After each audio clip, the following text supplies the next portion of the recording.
गले लग जाती है। यूजी अब जियान से अट्रैक्ट हो जाती है और उन दोनों के बीच में अब किस भी हो जाती है। यूजी अभी भी बीमार थी क्योंकि अभी भी उसके घाव भरे नहीं थे, इसलिए वो थोड़ी बेहोश सी हो जाती है। जियान पर दवाई का असर होने लगता है और आज के इस वीडियो में हम बात करेंगे एक ऐसी मुलाकात की जो सिर्फ आमना सामना नहीं था बल्कि एक इमोशनल टर्निंग पॉइंट था जियान की लाइफ में। आप सब यूजी को जानते ही होंगे, लेकिन अगर किसी को शॉर्ट में बताना हो तो यूजी मिस क्लाउड सेक्ट यानी यूनलैंड सेक्ट की करंट लीडर है। लोग उसे प्यार से यूनियन भी कहते हैं। वो दिखने में काम, ग्रेसफुल और शांत स्वभाव की है, लेकिन अंदर से she is a powerful the Huang level fighter. जब जियान मिस क्लाउड सेक्ट के सामने खड़ा हुआ, उसका मकसद क्लियर था, रिवेंज लेना अपने पिता के लिए। लेकिन उसी सेक्ट की लीडर निकली यूजी, एक ऐसी औरत जिसने उसे कंफ्यूज कर दिया नफरत और मोहब्बत के बीच। यहीं से शुरू हुई एक ऐसी कहानी जिसमें तलवार भी थी और छुपा हुआ लव भी।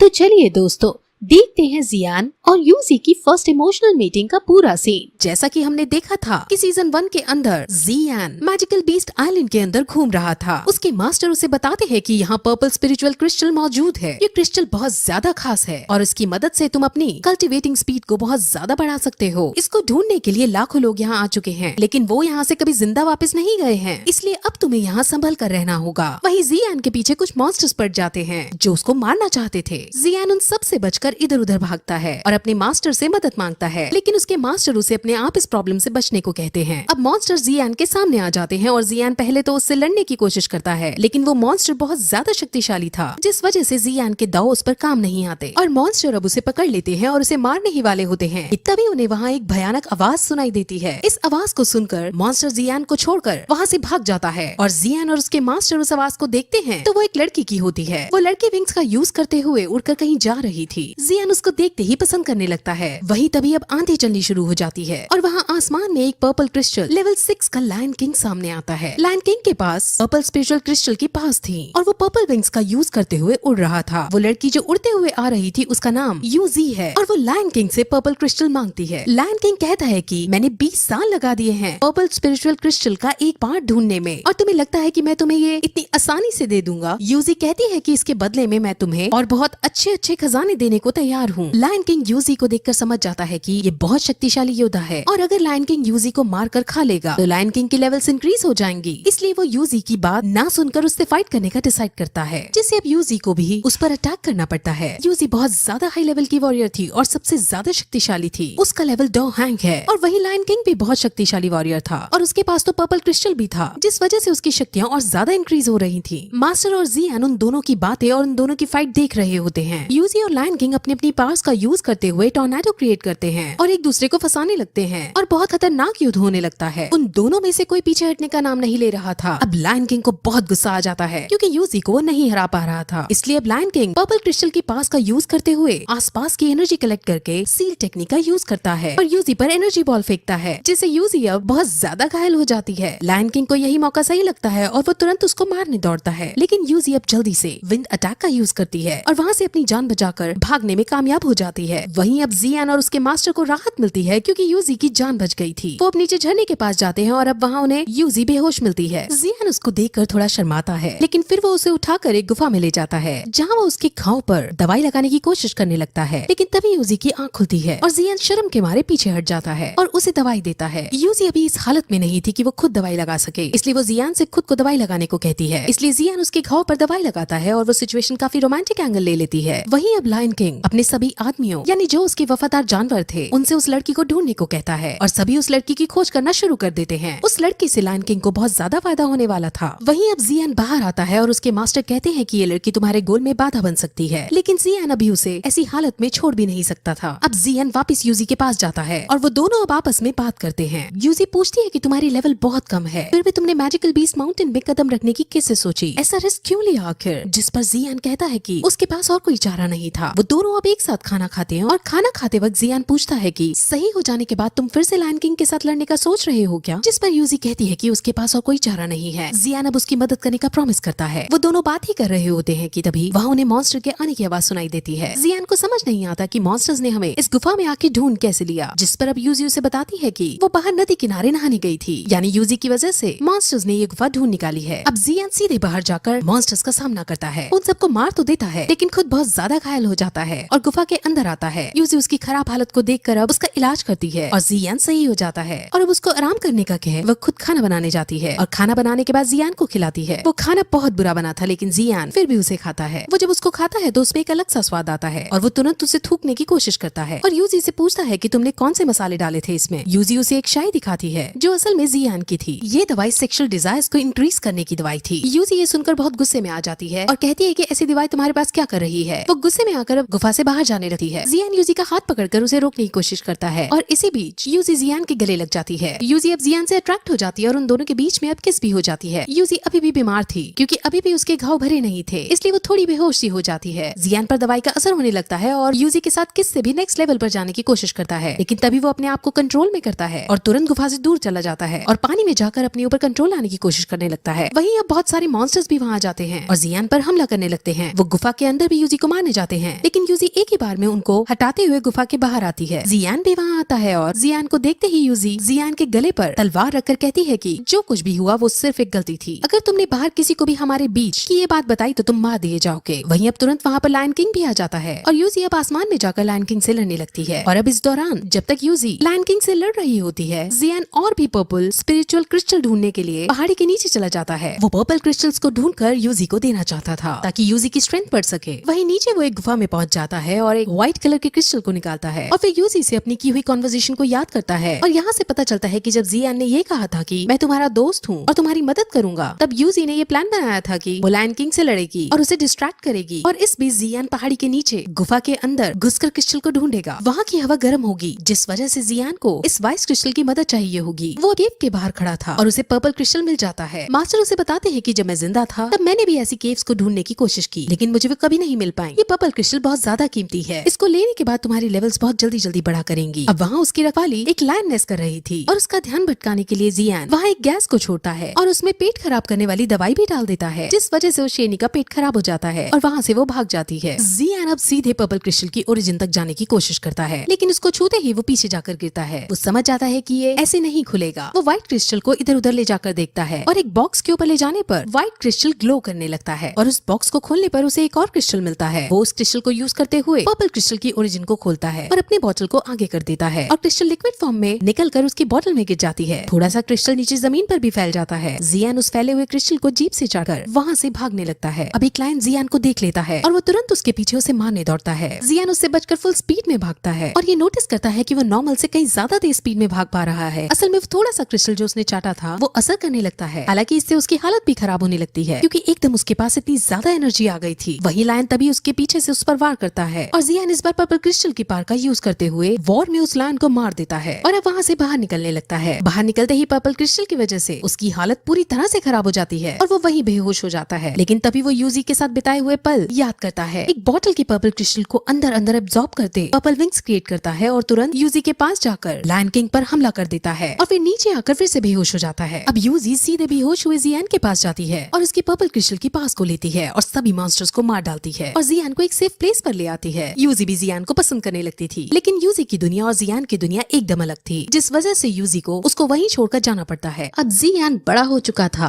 और बहुत शक्तिशाली भी। वो तुरंत अब बाहर निकल वॉल्फ मर्सेनरीज को तबाह करने के लिए आगे बढ़ने लगता है। रास्ते में उसे सैनिक मिलते हैं जो असल में जियान को ही ढूंढ रहे थे। सैनिकों को देख जियान वहाँ सोए हुए एक बड़े जंगली जानवर को जगा देता है, जिससे वो जानवर उन सैनिकों को मार डालता है और इसके बाद अपनी शानदार फाइटिंग स्किल से जियान उस जानवर को मार देता है। अब जियान आगे बढ़ता है जहाँ उसे और भी सैनिक मिलते हैं और वो अपनी तलवार से सबको मारता हुआ आगे बढ़ता है। वो अब एक महान योद्धा बन चुका था। फिर एक सैनिक से वो वॉल्फ मर्सेनरीज के बारे में सारी जानकारी ले लेता है, जहाँ उसे पता चलता है कि क्लैन के हेड के 3 बेटे हैं और तीनों महायोद्धा हैं। जियान अब तीनों को एक एक करके हराने का डिसाइड करता है और तीसरा बेटा जिसका नाम ही मिंग है उसके पास जाने लगता है। वहीं वॉल्फ मर्सेनरीज के पास ये खबर पहुंच जाती है कि जियान एक एक करके सबको मार रहा है, लेकिन वो बेफिक्र महसूस करते हैं क्योंकि ही मिंग 8 स्टार्स का वॉरियर था। उन्हें लगता है कि वो जियान को आसानी से मार देगा। वहीं ही मिंग को दिखाते हैं जो अपनी अयाशियों में मग्न हो रखा था, लेकिन तभी जियान उसके सामने आता है और वो उसको लड़ाई के लिए चुनौती देता है, जिसके बाद दोनों में अब बहुत इंटेंस फाइट होने लगती है। पहले तो जियान भारी पड़ रहा था, लेकिन फिर ही मिंग भी अपनी स्किल्स का यूज करता है और उसे पीटने लगता है। जियान जब हारने लगता है और जब उसकी मृत्यु होने ही वाली होती है, तभी हमें एक कमेंट्री सुनाई जाती है जिसमें हमें बताया जाता है कि फाइट के अंदर कौन सा वॉरियर जीतेगा। ये डिसाइड सिर्फ उसकी लेवल से नहीं होता और ना ही स्ट्रेंथ से होता है। हालांकि हीमिंग की लेवल और स्ट्रेंथ ज्यादा थी, लेकिन जियान ने अपने मास्टर से बहुत सारे स्किल्स और बहुत इंटेंस ट्रेनिंग की थी, जिस वजह से वो दोबारा खड़ा होता है और सभी स्किल्स को कैलकुलेटिव मैनर में यूज करते हुए अब हीमिंग को मार डालता है। अब मूशे हीमिंग की डेथ सुनकर बहुत तिलमिला जाता है और वो सभी वॉरियर्स को जो 5 स्टार से ऊपर के हैं उन्हें जियान को पकड़ने के लिए भेज देता है। वहीं हमें जियान को दिखाते हैं जो लॉर्ड याओ के मेडिसिन हाउस के अंदर रह रही है। उसको भी ये खबर पहुंच जाती है कि जियान यहाँ तक आ चुका है और उसने हीमिंग को मार दिया है। जियान बहुत खुश होती है। वहीं लॉर्ड याओ अब उससे मिलने आते हैं और उससे जियान के बारे में पूछते हैं, जिस पर वो सिर्फ ये कहती है कि जंगल के अंदर उसने मेरी जान बचाई थी और खजाना ढूंढने में भी मदद की थी।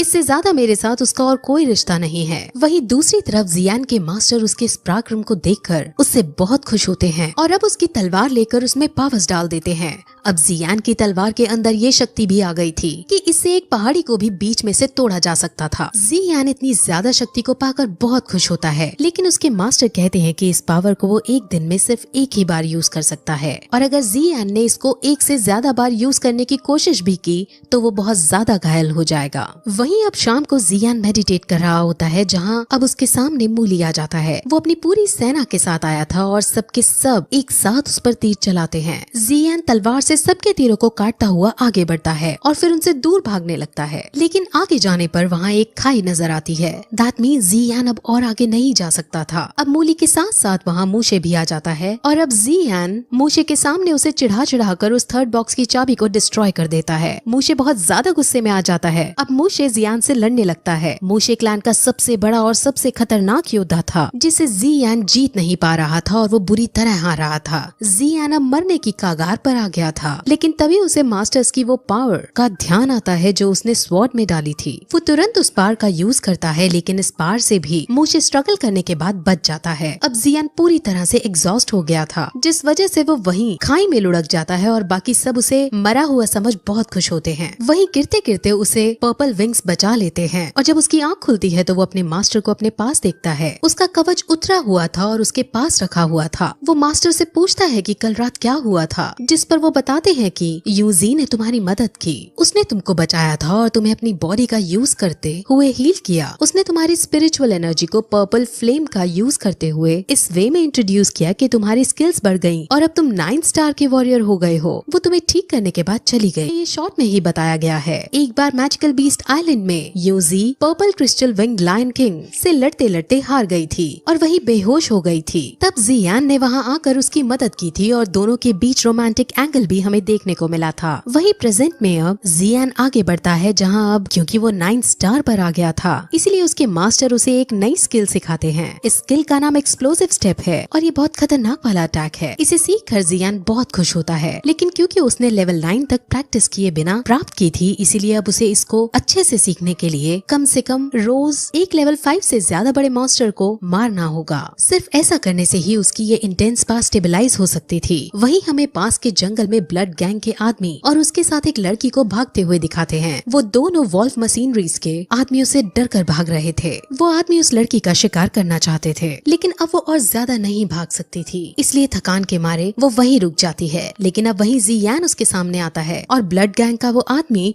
उसे खतरा जान उसे यहाँ से जाने के लिए कहता है, लेकिन जियान उनकी मदद करना चाहता था। अब वहाँ वॉल्फ मशीनरीज के आदमी भी हैं और उनमें उनको लीड करता हुआ गैनमू भी वहाँ आता है। जियान एक्सप्लोसिव स्टेप का यूज करते हुए उन सब से लड़ने लगता है और बड़ी आसानी से उन सबको मारकर गैनमू के पास जाता है। वो उसको मारने ही वाला होता है कि तभी गैनमू कहता है कि मैं जियान की कंडीशन के बारे में जानता हूँ। अब जियान रुक जाता है, जिस पर गैनमू कहता है कि जियान इस वक्त लॉर्ड याओ के घर में है। असल में मूशे ने ये खबर फैला दी है कि जियान पॉइजनस एक्सपर्ट है और उसके पास पॉइजनस बुक ऑफ 7 कलर्स है, जिसे सब हासिल करना चाहते हैं। यानी अब सब जियान के पीछे पड़ने वाले हैं और उसकी जान को खतरा है। जियान ये सब सोच ही रहा होता है कि तभी गैनमू को वहाँ से उठने का मौका मिल जाता है और वो तुरंत लिंगर को पकड़ने उसके पीछे दौड़ता है। जियान अब इस बार रहम ना करते हुए अपनी तलवार से गैनमू को मार डालता है और अब वो जियान के पास जाने का डिसाइड करता है। वहीं जियान रात में ट्रैवल करते हुए जियान के पास पहुँच जाता है। जियान उसको देखकर बहुत खुश होती है। जियान उसको अपने साथ भगा कर ले जाना चाहता था, लेकिन अगर वो ऐसा करता तो मूशे विलेजर्स को तंग करने लगता है और मुझे यहाँ आने के लिए ब्लैकमेल करने लगता, इसलिए वो ऐसा नहीं करती। उन दोनों के बीच में हमें थोड़ा रोमांटिक रोमांटिक एंगल भी दिखाते हैं। जियान जियान को चाय पिलाती है, जिसके बाद जब वो बातें करने ही वाले होते हैं कि तभी वहाँ लॉर्ड याओ आ जाते हैं और वो पहचान जाते हैं कि ये जियान है। असल में लॉर्ड याओ अच्छा आदमी नहीं था और वो पॉइजनस बुक ऑफ 7 कलर्स प्राप्त करना चाहता था। वही लॉर्ड याओ के साथ उसके आदमी भी थे, जिनमें से एक मूशे का गुप्तचर था।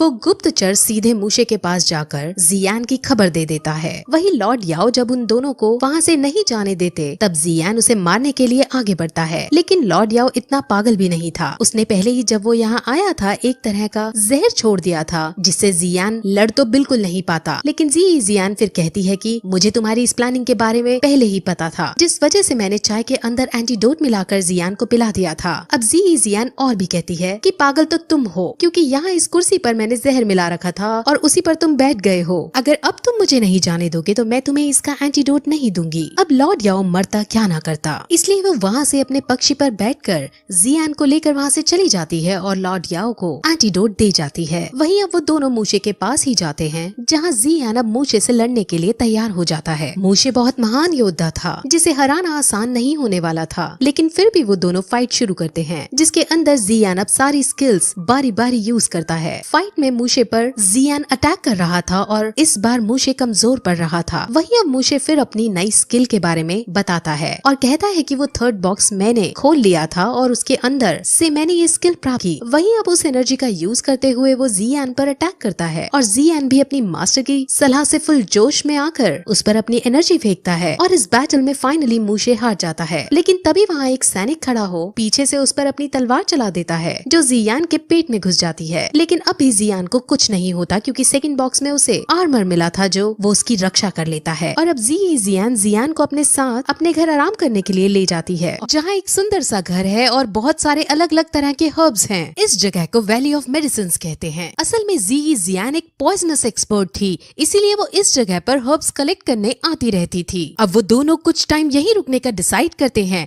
क्योंकि जियान को कुछ मेडिसिन्स कलेक्ट करनी थी और जियान को यहाँ पर अपनी प्रैक्टिस करनी थी। वो दोनों अब अपना अपना काम करते हैं और ऐसा करते वक्त वो दोनों एक दूसरे के करीब भी आते हैं। असल में जियान को पसंद करती थी, लेकिन जियान समझ नहीं पा रहा है और वो अभी भी जियान को एक दोस्त की तरह ही ट्रीट कर रहा है। जियान अब जियान का बना हुआ खाना खाता है और उसे काफी पसंद आता है और उसकी तारीफ भी करता है। लेकिन तभी जियान को थोड़ा चक्कर आता है। जियान उससे उसकी हालत के बारे में पूछता है, जिस पर वो अपने को ठीक बताती है। वो उसको डांस भी करके दिखाती है और कहती है, देखो बिल्कुल सही हूँ मैं। जियान को उसका डांस बहुत पसंद आ रहा होता है। लेकिन तभी उसके मास्टर उसको याद दिलाते हैं कि उसको एक मॉन्स्टर मारना है और वो तुरंत जंगल की ओर निकल जाता है। जैसा कि पिछले सीजन में बताया था कि उसको अपनी पावर्स को स्टेबलाइज करने के लिए रोज एक मॉन्स्टर का शिकार करना होगा, इसीलिए अब वो 2nd लेवल का फ्रोजन बीस्ट मॉन्स्टर ढूंढने लगता है। वहीं दूसरी तरफ हमें फिर से लिंगर को दिखाते हैं, जो अपने डैड के साथ थी और उन पर एक मॉन्स्टर ने अटैक कर दिया था। लेकिन तभी लिंगर की मॉम वहाँ आती है और अपनी शानदार फाइटिंग स्किल से उस मॉन्स्टर को मार गिराती है। लेकिन अभी उनकी दिक्कत समाप्त नहीं हुई थी, क्योंकि एक और मॉन्स्टर जो लेवल 2 का फ्रोजन बीस्ट मॉन्स्टर है, वो उन पर अटैक करने के लिए आ गया। अब वो उस मॉन्स्टर को नहीं मार सकते थे, लेकिन तभी वहाँ जियान आता है और अपनी पर्पल फ्लेम का यूज करते हुए मॉन्स्टर को एक ही झटके में मार डालता है। पर्पल फ्लेम वही पावर है जो उसे यूजी से मिली थी। अब जियान ने एक बार फिर से लिंगर की मदद की थी और इससे लिंगर परिवार को बहुत खुशी होती है। जियान मॉन्स्टर की खोपड़ी खोलकर उसके अंदर का कोर चेक करता है, लेकिन उसे कोर नहीं मिलता। उसे लेवल 2 का आइस कोर चाहिए था। अब लिंगर की मॉम, जिनका नाम क्विंग ये है, अपनी जान बचाने के बदले में उसे अपना लॉकेट तोड़कर देती है और उस लॉकेट के अंदर लेवल 2 का आइस कोर है। जियान बहुत खुश होता है और उसे लेकर जियान के पास वापस चला जाता है। वहाँ वो जियान को बेहोश हुआ पाता है और इससे वो बहुत डर जाता है। उसके मास्टर फिर उसे बताते हैं कि इसके पास पॉइजनस बॉडी है। दैट मीन्स इन्हें बचपन से ही छोटे छोटे अमाउंट में पॉइजन दिया जाता है। पॉइजन इनकी पावर को इंक्रीज करता है, लेकिन अगर कभी ये पॉइजन को अपनी बॉडी में सह नहीं पाते तो ये बीमार होकर मर भी सकते हैं। अब जियान समझ जाता है कि कल रात को जियान को जो चक्कर आए थे वो इसी बीमारी के सिम्टम थे। जियान को सही करना चाहता था, इसलिए वो उसके होश में आने तक उसके पास बैठकर वेट करता है और जब जियान जागती है तो वो कहता है कि वो जियान को कुछ नहीं होने देगा और उसे इस प्रॉब्लम से निकाल देगा। फिर अगले दिन जियान के सामने अपने सपने को रखती है कि वो इस पूरे कॉन्टिनेंट में घूमना चाहती है, लेकिन इस हालत में उसका बाहर जाना सही नहीं था, इसलिए जियान उसे मना कर देता है और फिर वो दोनों बाहर जाकर बैठते हैं, जहाँ जियान उसे रोमांटिक होकर कहती है कि मैं हमेशा तुम्हारे साथ रहना चाहती हूँ। लेकिन जियान इसे मजाक में लेते हुए कहता है कि जब तक तुम सही नहीं नहीं होगी मैं तुम्हारे साथ ही रहूंगा तुम्हारी केयर करने को। अब जी जियान इससे काफी उदास हो जाती है और जियान के कंधे पर सर रख कर सो जाती है। अब फिर रोजाना की तरह जियान जंगल होकर वापस आता है जहाँ वो पूरे घर में जी जियान को नहीं पाता। उसे वहाँ एक नोट दिखता है जो जी जियान ने जियान के लिए छोड़ा था और उसमें लिखा था कि जी जियान जियान के लिए उसके गोल में अड़चन नहीं बनना चाहती। वो नहीं चाहती कि जियान जी जियान की ही केयर करता रहे और अपनी प्रैक्टिस और अपने सफर को बीच में ही छोड़ दे। इसलिए जी जियान अब खुद जियान से दूर चली गई और वो उस लेटर में अपने प्यार का इजहार भी कर देती है। और जियान अब ये सब पढ़कर उदास हो जाता है, लेकिन वो डिसाइड करता है कि जब भी अगली बार उसकी मुलाकात जी जियान से होगी तो वो उसका इलाज जरूर करेगा। अब अगले एपिसोड की शुरुआत में हमें जियान को ही दिखाते हैं जो जी जियान के जाने के बाद और अच्छे से मोटिवेट होकर प्रैक्टिस करता है और इससे वो दोषी 1 स्टार पर पहुंच जाता है, यानी अपग्रेड हो जाता है। उसके पास पर्पल फ्लेम तो थी ही, लेकिन अब उसे और भी डिफरेंट फायर कोर हासिल करनी थी। इसीलिए उसके लिए उसे टैगोर डेजर्ट के अंदर जाना है, लेकिन टैगोर डेजर्ट के अंदर जाने के लिए उसे एक खास तरह के उड़ने वाले जानवर की जरूरत है और उस जानवर का नाम हाउयी है। हाउयी ब्लैक रॉक सिटी के अंदर ही मिलते हैं, इसलिए अब वो ब्लैक रॉक सिटी के अंदर जाने का डिसाइड करता है। वहाँ उसके मास्टर उसे एल्केमिस्ट एसोसिएशन के अंदर जाने को कहते हैं, क्योंकि वहाँ से उसे कुछ ऐसा मटेरियल मिल सकते थे जो उसकी कॉव्युलेशन में बहुत मदद देने वाले हैं। असल में हमारा जियान अपने मास्टर के सिखाने से बहुत अच्छा एल्केमिस्ट बन चुका है, यानी उसे भी दवाई बनाने की टेक्निक्स आ गई हैं। वो सीधे अब एल्केमिस्ट एसोसिएशन के अंदर जाता है जहाँ पर गार्ड्स उसे उसका इनविटेशन लेटर मांगते हैं, लेकिन उसके पास तो कोई इनविटेशन था ही नहीं। असल में एल्केमिस्ट एसोसिएशन के अंदर रैंक 1 एल्केमिस्ट बनने के एग्जाम चल रहा था। वहीं तभी एक रैंक 4 का एल्केमिस्ट वहाँ आता है और वो इस एग्जाम का जज भी है। असल में जो जितना अच्छा एल्केमिस्ट होता है उसके पास उतनी ही ज्यादा रैंक होती है, यानी रैंक 4 का एल्केमिस्ट रैंक 1 के एल्केमिस्ट से सुपीरियर है। इसका नाम मास्टर आओताऊ है और जब वो जियान को देखता है तो वो समझ जाता है कि इस लड़के में कुछ तो खास है। मास्टर आओताऊ के साथ उसकी डिसाइपल लिनफी नाम की लड़की भी थी जो बहुत नकचड़ी लड़की है। उन दोनों के अंदर जाने के बाद वहाँ अंदर से एक लड़का निकल कर आता है जो जियान का मजाक उड़ाने लगता है और वो कहता है कि तुम्हारे पास तो इनविटेशन ही नहीं है तो तुम यहाँ कैसे आए। वहीं जियान अपनी पावर्स का यूज करके दूर खड़े होकर ही उसके बालों में पर्पल फ्लेम लगा देता है, जिससे गार्ड्स बहुत शॉक हो जाते हैं और वो जियान की इस खास एबिलिटी को देखकर उसे अंदर जाने देते हैं। अंदर बहुत सारे स्टूडेंट्स थे जो एग्जाम देने आए थे। वहाँ 2 जज भी खड़े थे, जिसमें से एक तो आओताऊ है और दूसरे फूलैन है। फूलैन के डिसाइपल एक जुईमी नाम की लड़की है। एग्जाम शुरू होने से ठीक पहले वो वहाँ आ ही जाती है और अब उनका एग्जाम शुरू होता है। सबको एक खास तरह की पिल बनानी थी और जो वो पिल बना देता उसको रैंक 1 का दर्जा दे दिया जाता है। अब काफी कोशिश करने के बाद अपनी अपनी पिल बनाते हैं और 1 घंटे बाद एग्जाम ओवर होता है, जिसके अंदर ज्यूमी, लीफी और कुछ स्टूडेंट्स पास हो जाते हैं। और जब जियान की दवाई चेक की जाती है तो वो बहुत ज्यादा ग्लो करती हुई मिलती है, यानी सबसे अच्छी मेडिसिन जियान ने बनाई थी। अब दोनों जज जियान की तारीफ करते हैं, जिस पर जियान शर्माता हुआ उनसे कहता है कि वो रैंक 2 का भी एग्जाम देना चाहता है। अब वहाँ खड़ी लीफी को ये बात हजम नहीं होती और वो उसको नीचा दिखाने के लिए कहती है कि अगर इतना ही घमंड है अपनी पावर्स का तो मैं अभी अरेंजमेंट करती हूँ। वो तुरंत वहाँ रैंक 2 के एग्जाम का सामान लाती है और उसको पिल बनाने को अब कहा जाता है। वो रैंक 2 की पिल बनाने लगता है और कुछ ही देर में वो पिल बना डालता है। अब इससे वहाँ खड़े सब लोग बहुत शॉक हो जाते हैं, क्योंकि 19 साल की उम्र में ऐसा कर पाना किसी के बस की बात नहीं थी। वो सब उसकी बहुत तारीफ करते हैं, लेकिन अब जियान उनसे जीतने के बाद कुछ इंग्रेडिएंट्स चाहता था। वो कहता है कि मुझे core of rank 3 ice spirit cold fountain चाहिए। असल में इन दोनों मटेरियल्स को लेने के बाद ही जियान बाकी डिफरेंट फ्लेम्स को सहन कर पाने में सक्षम हो पाता। जजेस अब उसे एक लाइब्रेरी के अंदर ले जाते हैं जहाँ ये चीजें ढूंढने लगते हैं। इसे हराना तुम्हारे बस की बात नहीं। ओल्ड मैन उसे वापस जाने को कहता है, लेकिन जियान बिना मैप का फ्रैगमेंट लिए नहीं जा सकता था, इसलिए अब उन दोनों में फाइट होने लगती है। जियान बहुत बुरी तरह से हारने लगता है, क्योंकि ओल्ड मैन आइस स्कूप्स बना कर उस पर अटैक कर रहा था। जियान बहुत कोशिश करता है लेकिन हमेशा हारता ही जाता है। ओल्ड मैन उसकी कोशिश को देखकर बहुत खुश होते हैं, लेकिन अब वो और ज्यादा नहीं लड़ना चाहते थे। इसलिए जियान जब उस पर अपनी तलवार फेंक कर अटैक करता है तो ओल्ड मैन उसकी तलवार को रोकर उस पर ही फुल स्पीड में फेंकता है। अब जियान मरने ही वाला था, लेकिन तभी वो पर्पल विंग्स को निकालता है और आसमान में उड़ जाता है, जिससे उसकी जान बच जाती है। ओल्ड मैन उसके पर्पल विंग्स को देखकर बहुत चौंक जाता है, क्योंकि ऐसा खजाना किसी किसी के पास ही होता है। वो समझ जाता है कि इस जियान के अंदर कुछ तो खास है। जियान अब ओल्ड मैन की ताकत को अच्छे से समझ लेता है और अपने मास्टर से बात करता है। जियान अपने मास्टर की मदद लेकर उनकी व्हाइट फ्लेम का यूज करते हुए हुए ओल्ड मैन पर अटैक करता है और अब इस बार जियान ओल्ड मास्टर के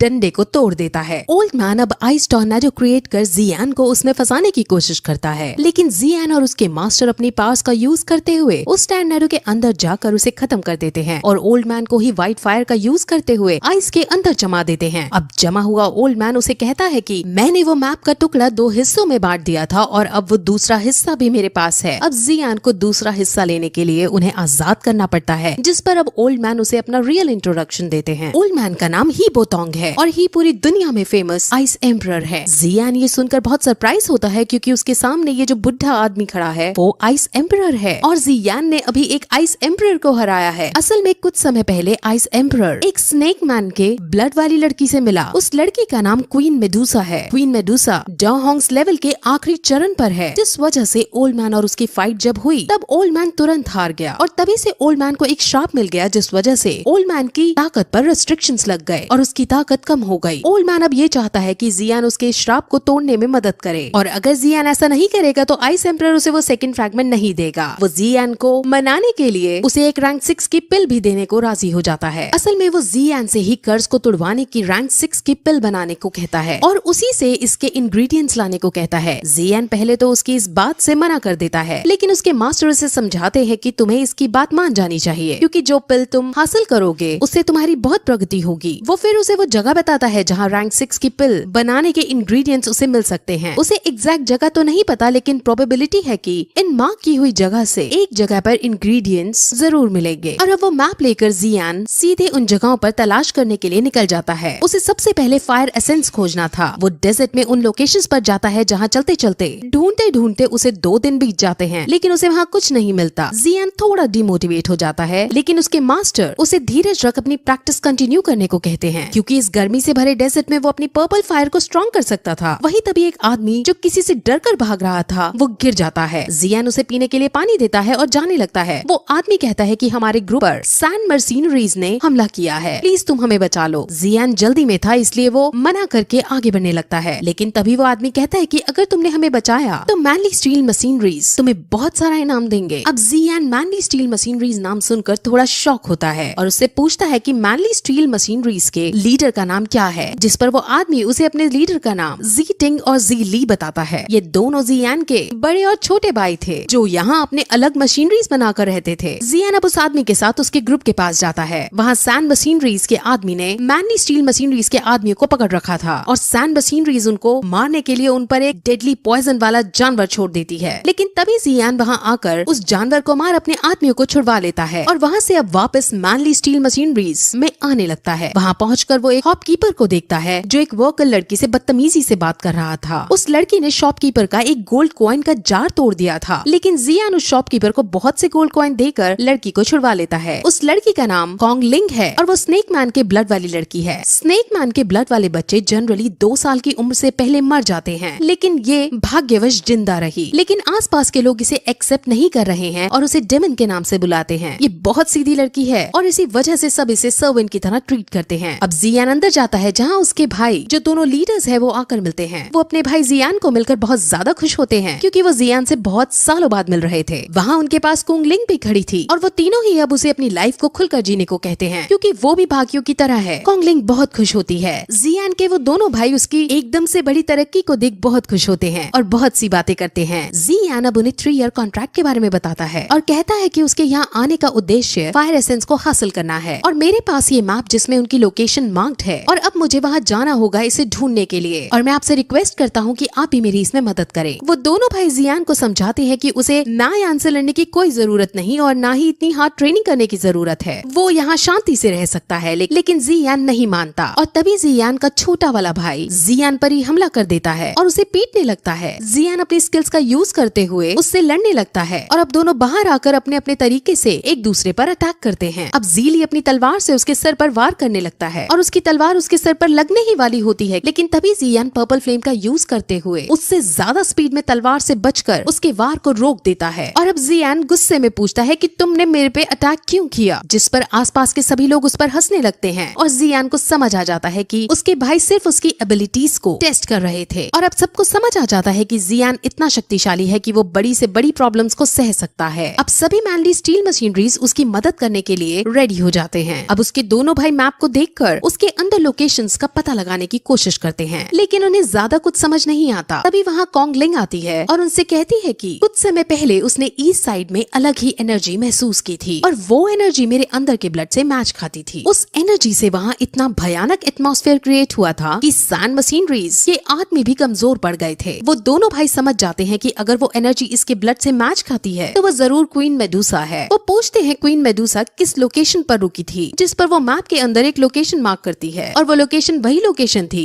जो आइस एम्परर ने मार्क की थी। इसलिए अब वो सारी सेना वहीं जाने का डिसाइड करती है। वहीं अब सैंड मशीनरीज के आदमी अपने बॉस को जियान के बारे में बताते हैं कि कैसे उसने उनकी मदद की और इसलिए अब उनका बॉस मैनली स्टील मशीनरीज पर खुद अटैक करने का डिसाइड करता है। वहीं मैनली स्टील मशीनरीज के साथ जियान उस लोकेशन पर जा रहा होता है जहां उसके आदमी उसे ये बताते हैं कि हैम्पर सैंड मशीनरीज का हमला हो सकता है। सैंड मशीनरीज बहुत ताकतवर मशीनरीज हैं जिससे हमें बचकर रहना होगा। अब वो उस लोकेशन पर पहुंच जाते हैं, लेकिन वहाँ दूर दूर तक सिर्फ बंजर जमीन थी। जियान समझ जाता है कि फायर एसेंस तक पहुँचने का रास्ता कहीं छुपा हुआ है, इसलिए अब सभी लोग उस रास्ते को ढूंढने लगते हैं। वहीं लंबे टाइम तक ढूंढने के बाद शाम को उन्हें जमीन के नीचे एक गुप्त रास्ता मिल जाता है। वहाँ वो सभी बहुत खुश होते हैं, लेकिन तभी वहाँ सैंड मशीनरीज भी आ पहुँचते हैं। सैंड मशीनरीज को देखकर ज़ीली को बहुत गुस्सा आता है और वो तुरंत अपनी तेज स्पीड का परिचय देते हुए सैंड मशीनरीज के बॉस के पास पहुंचकर उस पर अटैक करने लगता है। लेकिन सैंड मशीनरीज का बहुत ज्यादा शक्तिशाली था और वो उसके अटैक से बचते हुए ज़ीली को दूर फेंक डालता है। अब जियान को बहुत गुस्सा आता है और वो अपनी तलवार को उठा सीधे सैंड मशीनरीज के उस आदमी के पास जाता है जो बॉस के कान भरा करता था। वो उस आदमी के पास पलक झपकते ही पहुंच जाता है और उस आदमी को टच करते हुए उसके प्राण निकल जाते हैं। अब सैंड मशीनरीज समझ जाते हैं कि जियान बहुत शक्तिशाली योद्धा है और इससे पंगे लेने का मतलब है अपनी मौत को बुलावा देना। इसलिए वो जियान से डरकर अपने पैर पीछे कर लेता है। जियान और उसके लोग अब उस गुप्त रास्ते से नीचे चले जाते हैं। वहाँ अंदर लावा था और उसके दूसरी तरफ लैंड थी। उन्हें समझ नहीं आता कि वो लावा को पार करके आगे कैसे बढ़े, लेकिन तभी जियान उसके अंदर कूद जाता है। सब काफी डर जाते हैं, लेकिन जियान एकदम अपनी पर्पल विंग्स का यूज करते हुए उड़ जाता है और दूसरी तरफ जाने लगता है। उसके दोनों भाई अपने भाई की इस एबिलिटी को देखकर बहुत सरप्राइज होते हैं। वहाँ उड़ते वक्त जियान के पीछे एक लावा मॉन्स्टर पड़ जाता है और जियान एक्सप्लोसिव स्टेप्स का यूज करते हुए उससे बचने की कोशिश करता है। वो मॉन्स्टर पर काउंटर अटैक करता है और मॉन्स्टर समझ जाता है कि वो जियान से नहीं जीत पाएगा, इसलिए मॉन्स्टर अब तुरंत जियान के भाइयों को मारने उनकी तरफ बढ़ता है। मॉन्स्टर उसके भाइयों की तरफ पहुंचता है, लेकिन तभी क्विंगली सामने आती है और उसके अंदर से कुछ एनर्जी निकलती है जो सीधे मॉन्स्टर को लगती है और मॉन्स्टर के माथे पर एक साइन बन जाता है और मॉन्स्टर चुपचाप लावा के अंदर वापस चला जाता है। जियान भी वापस आता है और ये सब देखकर बहुत शॉक होता है। क्विंगली फिर कहती है कि फायर एसेंस ढूंढने में वो उनकी मदद करेगी।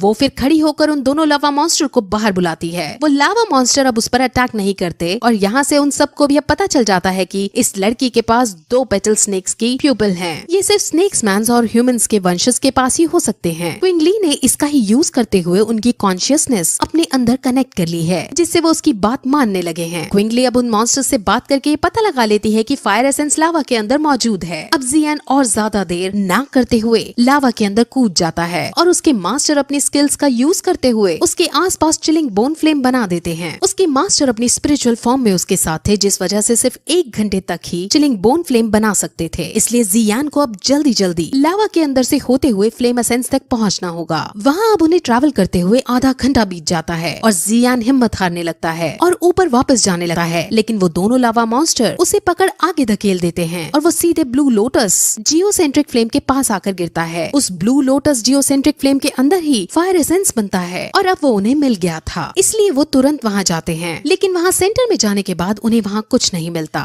जियान बहुत शॉक होता है और कुछ समझ नहीं पाता कि आखिर फायर एसेंस गया तो गया कहाँ। जियान बहुत ज्यादा टूट जाता है क्योंकि फायर एसेंस को पाने के लिए उसने अभी तक बहुत कुछ सहा था। वो बहुत जोर जोर से दुखी होकर चिल्लाने लगता है क्योंकि अब उसे ऊपर खाली हाथ वापस जाना था। लेकिन उसके मास्टर उसे प्यार से समझाते हैं कि इस दुनिया के अंदर और भी बहुत लोग हैं जो अपने गोल को हासिल करना चाहते थे, लेकिन उनमें से कुछ ही शिकार तक पहुंच पाते हैं। हमें बस हार नहीं माननी और हम जरूर शिकार तक पहुंचेंगे। अब जियान समझ जाता है और फिर से फायर एसेंस को खोजने का डिसाइड करता है। वहाँ तभी मास्टर को जमीन में धसी हुई एक चीज दिखती है जिसे वो बाहर निकालते हैं और वो चीज 7 कलर्स स्नेक फ्लेम है। वो समझ जाते हैं कि यहाँ क्वीन मेडुसा हमसे पहले आई थी और उसने ही फायर एसेंस को ले लिया है और अब जियान समझ जाता है कि उसको अब कहाँ जाना है। और अब इसी के साथ ये सीजन का यही एंड हो जाता है।